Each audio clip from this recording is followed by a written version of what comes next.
me like I'm coming for baby treatment and you are asking me to go to a nutritionist, and I don't have that much time left because I'm say 32 years old, and it's a big thing for me. I want to have child now, and you cannot ask me to focus on losing weight.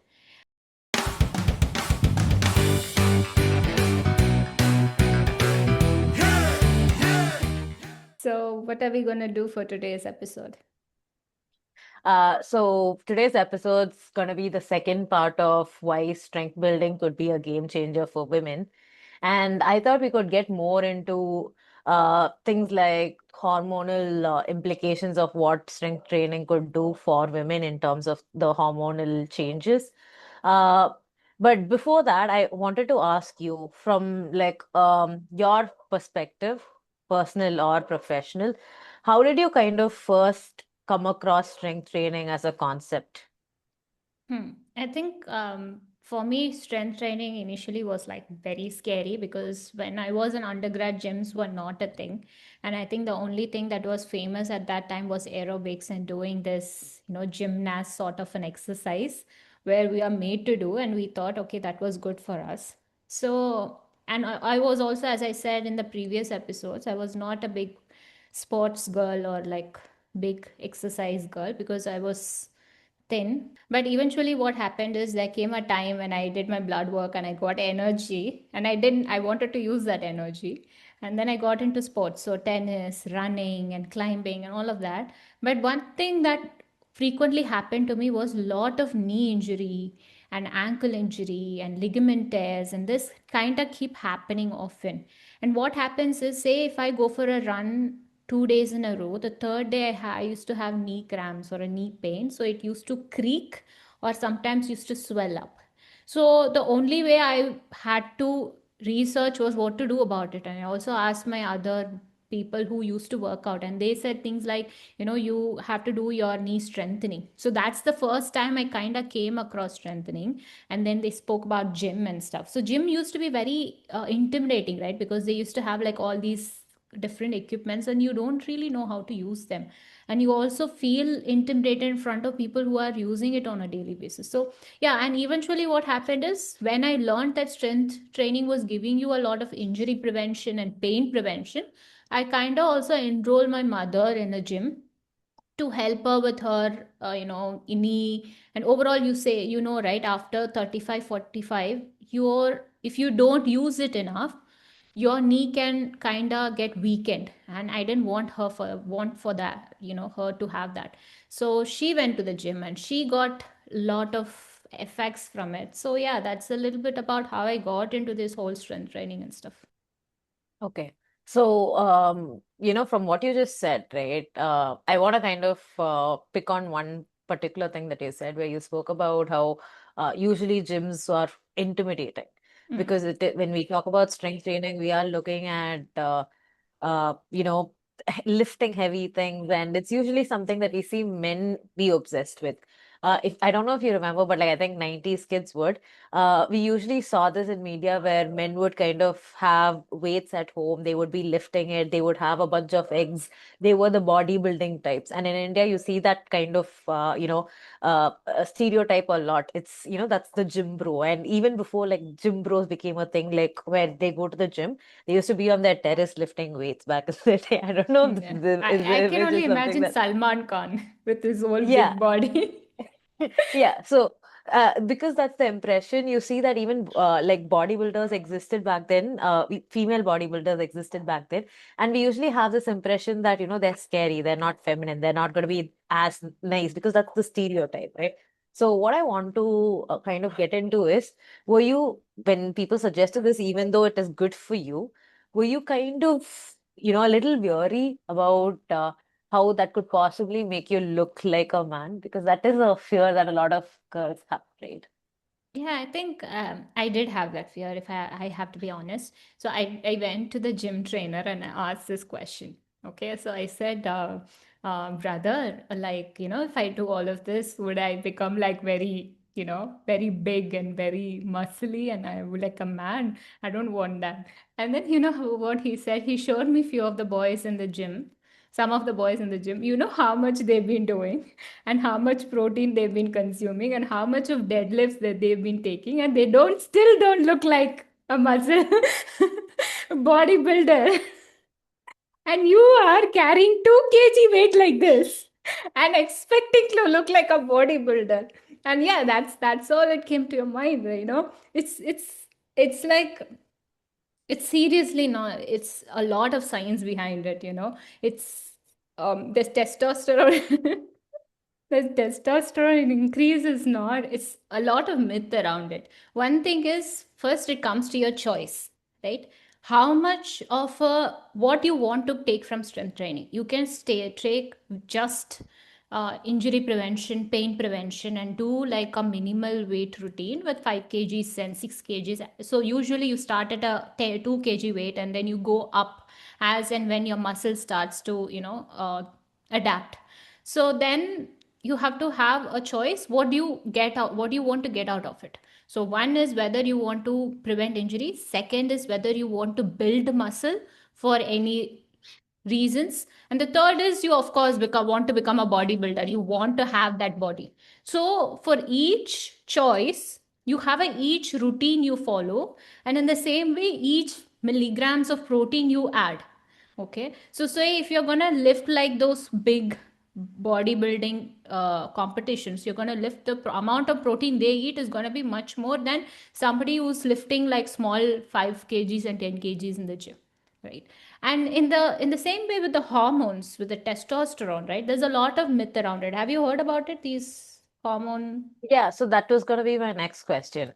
So, when we're making outwardly changes, when our muscles are becoming more toned, more defined, and stronger, this also means that this is going to reflect in our internal system. So, what happens to our hormones? So, we have testosterone, which is something that gets stimulated a lot during workouts. You get to feel good, all that's there. But then we women have, estrogen and progesterone to kind of take care of. So, would this influence our monthly cycle in any way? Should we be concerned about that? Yeah, I think another part of this whole strength training is that this, when you're working out, like you said, there's a small surge in testosterone because that's the one that gives us the energy boost and also the feel good and all of that. And also it hacks on the muscle building as well. In the process of muscle building, it has a component to work. But the thing is, we have, as a woman, have a ratio of hormones in 1 is to 20 ratio. So 1% of male hormones, 20% of female hormones. So when we are having a slight increase in that hormone levels, it's not going to do much for us because we have a predominant increase in female hormones. And also the surge that happens is very insignificant, that it tends to last for hours and minutes or hours to minutes, and it's not really doing anything much to us in terms of a physical conditions or a physical reaction.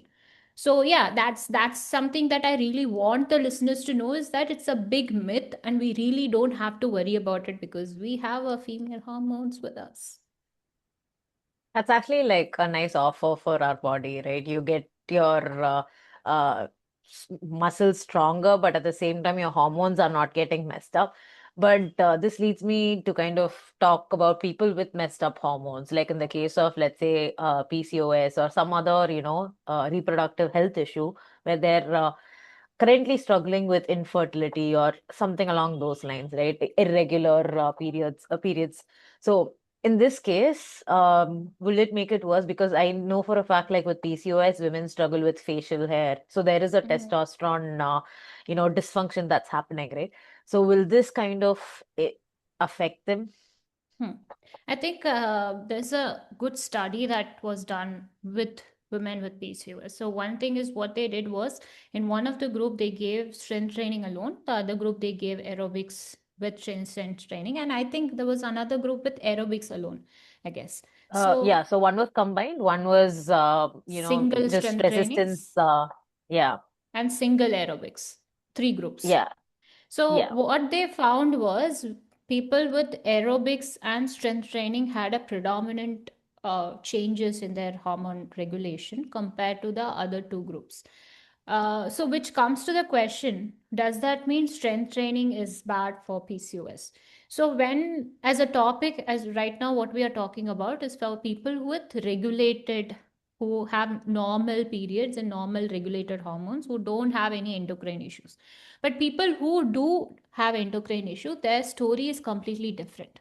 So it is not that it is bad, but they have other things to take care of first, before coming to strength training. Because what happens is, I was working with this center, IVF center in Vellore, and then this woman came to me, and then it was a like her treatment. She was been looking for a baby treatment for a long, long time.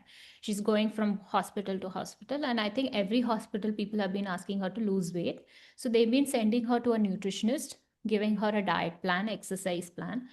So every time she comes, so because I was a psychologist, people will come and tell me what's really happening, and they used to leave the frustration onto me. And she was telling me like, I'm coming for baby treatment, and you are asking me to go to a nutritionist, and I don't have that much time left because I'm say 32 years old, and it's a big thing for me. I want to have child now, and you cannot ask me to focus on losing weight. And she goes through so much of low mood. She's not able to have proper intimacy with her partner, and her husband is also blaming her like, I've been telling you to do this, and you are giving money to someone else and taking this treatment. So if you can actually see the psychological state of a woman who is, even whether they are looking for a baby or not looking for a baby, having periods being irregular is much of a stress. And in turn, we've been looking at our past episodes, how we've been talking about the mind body connection, how much of a things, the burden, the social conditioning has been, s- having an effect on our body. So, what they found was nervous system regulation was not happening when people were just doing strength training, because nervous system regulation is one thing that you have to take care of your stress, your body, the kind of relationship that you have with your body. So yeah, I want to say, in PCOS, you want to regulate your hormones. First, take care of yourself, your body, your mind, the relationship you have with the body, and then we will come back to strength training. It's of course going to be good for you. The hormone surge is not going to be bad for you, because actually the hormone is going to be regulated rather than increased. So what happens is the surge, the rhythm that's happening with the estrogen going down and progesterone going high during the time that you are making babies, making eggs, that regulation is going to be much more stabilized over time when you're doing strength training. But before that, you need to also take care of your other aspects before you come to strength training. Do you understand where I'm going with this? Yeah, I think like stress management is something we want to do as a separate episode for this reason. Hmm. Because as much as we want to talk about physical health, if your cortisol levels are very high, if you're stressed out about so many things to be stressed out about, so things are not gonna, your body is not gonna be reacting the same way a healthy body is going to be reacting. You are, you need to first calm down so that your body can actually naturally heal itself. That's another thing. Our body is capable of healing itself if we just listen to it. So even if, we're not planning to have babies in the next whatever months, I think it's important to consider this as like a way to regulate our life. The younger we do it, the better. Because when you look at inflammation and when you look at the way that your nervous system load works, right? You see that allostatic load is something that kind of accumulates over time. So this whole idea of you kind of dealing with it differently when you're young is attached to age is pretty wrong to think about, because it's not just age, it's also that your body is fresh at that point in time. There's no stress that's built up still. But then as you're experiencing stress, it's important to kind of learn how to deal with it, so that even when you're like 30, 40, 50, 60, you're able to like continue. So this is not just to do with reproductive health, it's also something to do with your overall quality of life. Is there anything you want to add to this? Yeah, I kind of agree about the baby part, but I also not very much of a fan, of babies. But in terms of this topic, right, I think there are certain bitter experiences we really need to talk about, because as Yeah. much as we glorify the aesthetics of gym and gym culture, as also it's because it's new year and everybody is going for the gym. I think we people need to know that it's not really about the aesthetics, it's also about being very aware of what you're using and how it's going to impact your body. Like, for example, I remember this instance. My younger cousin brother, he and I went to this gym in the apartment, free gym. And then he was like this teenager, so he wants to show off how much he can lift, right? So he's not been working out for like 2 3 months. And he's been working out before with a lot of weight, and then there was a gap because of exams and stuff. And then there he put the whole set of weights that's there. He tried to lift that. Okay. I said this is not the place to show off. Don't do this. And then he didn't listen to me. And then when he went back home, he had a twist. And I think Yeah. this is all it's about. I think not just for women, also for men. It's not about the aesthetics. You need to do it right. Otherwise, it's gonna twitch your yak or your muscle, and you will not be able to use it for a while. Because it happened to me. Like, I misused it, and I have had aches and pains in the very bad place. And like, have you had that experience or seen someone else? I remember like when I first started, obviously there's like that post workout you have the muscle soreness, right? Mm. So that's something that I thought, like that's something that would, stop me from working out when I first started. But then later I kind of realized if it's lasting that long, it's because my posture is not right. So one of the things that I started to kind of understand about strength training is that it's all about the mind muscle connection. So let's say you're doing like a bicep curl, then you need to kind of understand that this is the muscle that you're trying to activate. So that's the muscle you're supposed to feel when you're like, doing the Hmm. curl. So that's something that I think I, over the course of time, became very conscious about and said, okay, I need to feel the muscle to know that I'm activating it.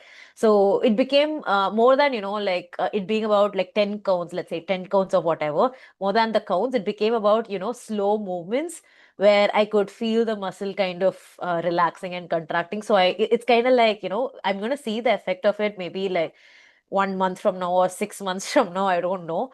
But I'm keeping my body active. But this took a while. This took, like over 3 years for me to get here. Hmm. But, because obviously, like when I first started, it was pretty chaotic. It was like, once a week or something because it was a lot. Like you would feel the muscle cramps of it a little later because I sometimes I overdid it, sometimes I, and that would lead me to not do it at all. And then when you start again, you can't lift the weights that are lesser than the weights that you carried the time before. Because again, you need to start from the very beginning. I also think like with strength training, post workout recovery is important. So things like having more protein at the end of the workout. So that's also something that I'm learning about now. I'm not completely sure about where that is, but this has been it. But because you spoke about like gym horror stories, I think I have one that's pretty interesting too. So this happened to a friend of mine when she went to the gym. She wanted to gain weight because she was very thin, right? So she wanted more muscle definition. She wanted to be stronger. And when she started doing this, the gym trainer gave her like this weird advice of having some supplements, protein supplements. And the first 2 weeks of starting it, she kind of felt like, it wasn't working out because she saw that she was putting on, she was becoming a little heavier. She was like, her face was, becoming more puffy and sort of not very not the goal that she had in mind going into it because it was not natural looking. It felt abnormal. And the gym trainer kind of calmed her down saying, no, this is what like the male clients of mine are doing, so you do it as well. And she had to kind of just abruptly stop going there because she realized like this is not going to work out. So I think with this, what I think, all of us and the listeners can like really think about is, as much as these things are, informative and educational, I think it's also important to trust your own body and trust your own like timing, because not everyone's going to progress in the same way at this around the same time. So if you are starting something new, understand that your body is going to respond to it probably very differently from someone who is doing having this going through the exact same journey as you. because we are different by default, and that's okay and that's normal. Anything you want to add to this, Anne? So I think you were talking about posture, right? The posture is something that it really is something that people need to know, because I think the first time I actually went to the gym and I was like taking it's just 2 kgs, it's not like a heavy weight. And people used to tell me to do 10 in one rep, right? So, and then we're like, it's so weightless. You can just do 1, 2, 3, 4, 5, 6, 7, 8, 9, 10. And then I was like, why people are so focused on making it so slow? But the whole point is when you are not doing it properly, there's like a lot of things that's working underneath your skin, which is going in a specific order. And that's something that we kind of don't take it into consideration. And I think this has also happened with my mom. She went to the gym, and then the trainer was not good at all. So, and then because somebody who's like 45 and 50, who's not ever gone to the gym for the first time, they need to know how to do it, right? And she kind of twisted her some of the nerves that was going, and then she had to get treated and physio and many years, and then she stopped to the all going to the gym altogether because she was scared. And I think that has happened to a lot of people. And I think it's just because people are saying take this supplement, the influencers are doing it, or it is not going to be good for your body unless you know what is good for your body. You need to be taking baby steps, need to know what is right for you, not just take everything and try it on yourself like skincare. Consumption is more scarier. And I I think think this is something that I want to tell the listeners. Yeah, even with skincare, they tell us no, like do like a small swatch and then patch see. test, huh? Yeah, yeah. So I think if that's there for skincare, might as well like do that for the gym as well because that's also self-care and it can go wrong. So start very slow. That's a very good advice, actually. Go ahead. Yeah, and I think for the listeners, I really want to reinforce what Paulina said, is that please trust how your body is. Trust how, if you want to take care of your body, you need to know your body, take it baby steps, be really careful on what you're consuming, what you're taking, and really trust your gut, whether this is a good decision for you or not. And I think that's all I want to like tell about this whole thing. I think, this is like a very exciting conversation also because of how this is a new sort of conversation. We talk about how gyms are good. We don't talk about the how they're sometimes wrongly glorified because for there are horror stories in the gym as well. And I think we want to have that conversation just so it doesn't scare people away because these are things it's only the good side of it that we hear or talk about, but I think this is a conversation that needs to happen as well just so we can avoid such things for ourselves in the future. So we would like to kind of reach out to the listeners now and ask you, are there any like stories that you have from the gym that you would like to share? If so, please, you can either reach out to us on email or you can just leave comments below. We would like to kind of understand you guys better as well. Yeah, I So think we are trying to build a community where we are helping each other out. So if there's any stories that's gonna, help new gym goers of any form, do tell us in the comments. So we will talk about it when the time comes, or other people can read it and get better. yeah, Yeah. so I think this is like a very nice place to stop uh, this episode. Um, if you liked Yeah. our content, please like, follow, and subscribe. Uh, this kind of gives us a lot of encouragement to keep moving forward. So until next time, bye. Bye. Tata.